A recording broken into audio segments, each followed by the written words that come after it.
कुछ लोग होते हैं जो जीवन को ढोते हैं, दुख में, परेशानियों में जीवन को जीते हैं। ऐसा लगता है जैसे बोझ है, ज़िंदगी काट रहे हैं। परंतु कुछ लोग ऐसे होते हैं जो जीवन को एक उत्सव बना लेते हैं, आनंद भरा उत्सव, खुशियाँ ही खुशियाँ ज़िंदगी में होती हैं। ऐसे लोग भक्त होते हैं जो अपनी ज़िंदगी को बिल्कुल बदल के रख देते हैं। तो जीवन यदि व्यर्थ लगता है, यानी दुख ज़्यादा लगते हैं, इसका मतलब है धर्म ज़िंदगी से कम होता चला जा रहा है। दो मार्ग बताए जाते हैं। कठोपनिषद में कहा गया है श्रेय मार्ग है या प्रेय मार्ग है। प्रेय मार्ग जिसके अंदर हम जो मन करता है बस वही करते हैं, मन की मर्ज़ी के हिसाब से जीना। जो मर्ज़ी आएगी हम खाएंगे, जैसे भी मर्ज़ी होगी वैसे उठेंगे, कोई नियम नहीं, जो मन करेगा वह करेंगे। जो मन को प्रीतिकर लगता है बस वही करते जाते हैं, परंतु उसका जो अंत होता है वो बहुत सुखमय नहीं होता। परंतु जो श्रेष्ठकर मार्ग होता है, जो श्रेष्ठ मार्ग होता है, वो योग का मार्ग होता है, जिसमें हम परमात्मा से जुड़ते हैं, उसकी शक्ति से, उस आनंद से जुड़ते हैं और अपने जीवन को सार्थक कर लेते हैं। तो परमात्मा हमें कुछ बीज देते हैं, कुछ चीज़ें देते हैं, कुछ उपहार देते हैं। उस उपहार का हम कैसे प्रयोग करेंगे ये हमारे ऊपर निर्भर करता है। कहते हैं कि एक व्यक्ति ने अपने 3 बेटों को कुछ बीज दिए, कुछ फूलों के बीज दिए और उन्हें कहा कि मैं तीर्थ यात्रा पर जा रहा हूँ, तुम इन्हें संभाल कर रखना। मैं जब वापस आ जाऊँगा 1 साल के बाद तो मुझे वापस कर देना। जैसा तुम निर्णय लोगे, जो तुम बीज का उपयोग करोगे, उसके ऊपर निर्भर करेगा कि मैं अपनी संपत्ति तुम्हें दूंगा कि नहीं दूंगा। तो जो पहला बेटा था उसने बीज तो ले लिए, लेकिन बीज लेने के बाद सोचा कि 1 साल के अंदर तो ये खराब हो जाएंगे, एक काम करता हूँ, जाकर इन्हें बेच कर आ जाता हूँ। तो बाज़ार में गया और बीजों को जाकर बेच कर आ गया। सोचा कि जब पिता आएंगे तब मैं बाज़ार से फिर दोबारा से बीज लेकर उनको वापस कर दूँगा। कोई ज़रूरी थोड़ा ना है यही बीज देने हैं। तो उसका जो बिज़नेस माइंड था, उस बिज़नेस माइंड ने सोचा कि बस मैं बेचूं, अभी लाभ प्राप्त करूं और बाद में दोबारा दे दूंगा। दूसरे बेटे ने जब बीज लिए तो उसने उन बीजों को संभाल कर रख दिया, एक कोने में रख दिया, तिजोरी में रख दिया और सोचा कि जब पिता आएंगे तो सेम वही बीज मैं वापस कर दूंगा। तीसरे बेटे को भी जब बीज मिले तो उसके हाथ में जब बीज आया तो उसने सोचा कि अगर मैं इनको तिजोरी में रखता हूँ तो कहीं ये सड़ ना जाएं, बेच दूंगा तो अगली बार जो फसल आएगी कहीं लेट हो गई और बीज सेम नहीं मिले तो फिर मुश्किल हो जाएगी। तो उसने जाकर अपने घर के पीछे जाकर बोकर वो आ गया। अब जैसे ही 1 साल बीत गया तो पिता वापस आते हैं और पिता ने पूछा कि तीनों बेटों को बुलाकर पूछा कि तुमने क्या किया उन बीजों के साथ।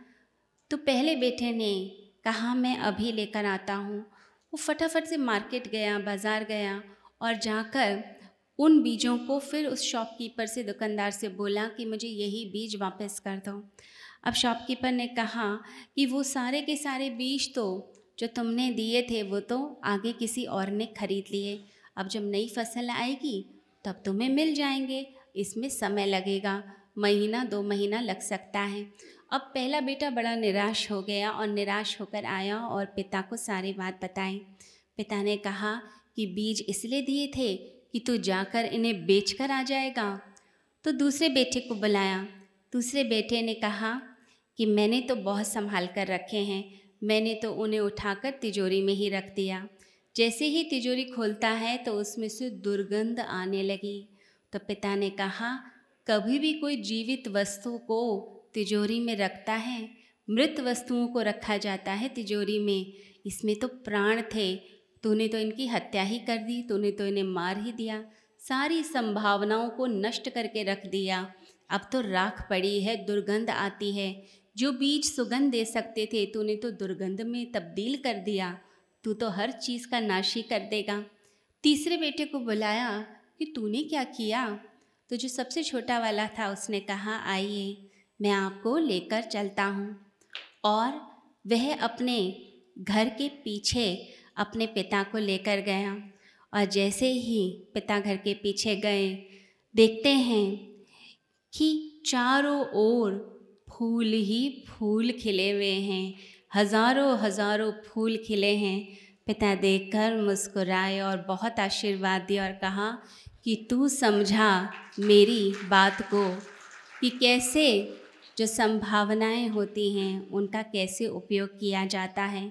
ये बीज संभावना थी कि कैसे हम इसको आगे जागृत कर दें, कैसे और ज़्यादा पल्लवित करें। तो परमात्मा भी कुछ बीज देते हैं, गुरु भी कुछ बीज देते हैं। हम उन बीजों का क्या उपयोग करते हैं? क्या हम उन्हें बेच देते हैं या हम उनको नष्ट कर देते हैं उन संभावनाओं को, या फिर उन संभावनाओं को और ज़्यादा विकसित करके उन्हें मल्टीप्लाई करके करोड़ों गुना बना देते हैं? ये सब कुछ हमारे ऊपर निर्भर करता है। तो लोग क्या करते हैं, अपनी आत्मा तक बेचने को तैयार हो जाते हैं।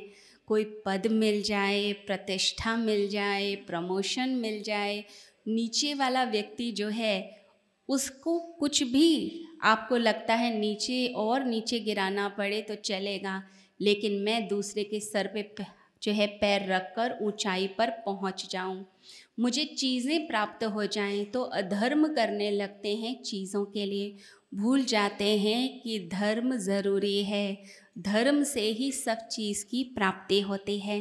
तो अधर्म की तरफ चलते हैं और ये भूलते हैं कि मृत्यु के बाद हमारे साथ क्या जाएगा। जब हम परमात्मा के दरबार में जाएंगे तो वो परमात्मा हमारी आँखों में झांक कर हमारी आत्मा में देख लेगा कि हमने क्या कमाया है, हमने असली संपदा कमाई है या हम विपत्ति कमा कर आए हैं। तो असली संपदा है धर्म के मार्ग पर चलना। जो हमें इस संसार में मिला है, जो सुख साधन मिले हैं, अगर हम उन सब सुख साधनों को, उन सब चीज़ों को, धन को अगर धर्म की राह पर लगाते हैं तो हमें वो धन मिलता है जो सदा रहने वाला है, जन्मों जन्मों तक जो हमारा साथ दे देगा। वो धन अगर हम कमा सकें तो जीवन में कुछ अर्थ आएगा।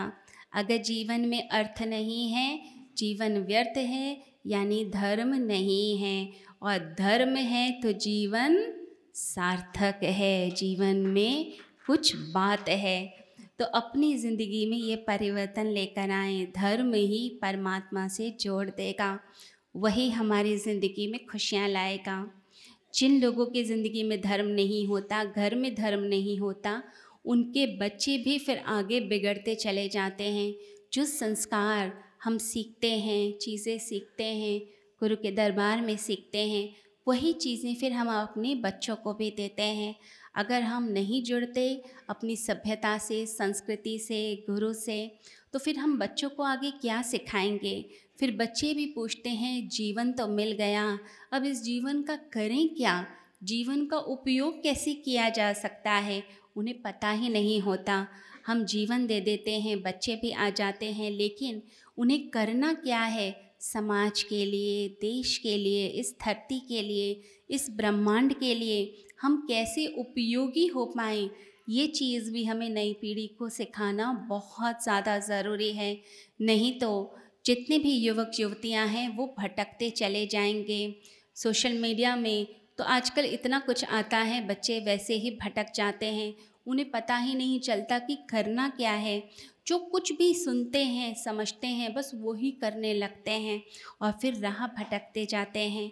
तो हम संस्कार दे पाएँ, परिवारों को जोड़ पाएँ, धर्म से जोड़ पाएँ, परमात्मा से जोड़ पाएँ, अगर हम ये कर लेंगे तो जीवन सफल होगा। ईश्वर करे आप सभी का जीवन सफल हो, आनंदमय हो और गुरु की कृपा बरसती रहे। सभी को हरि ओम, हरि ओम, हरि ओम।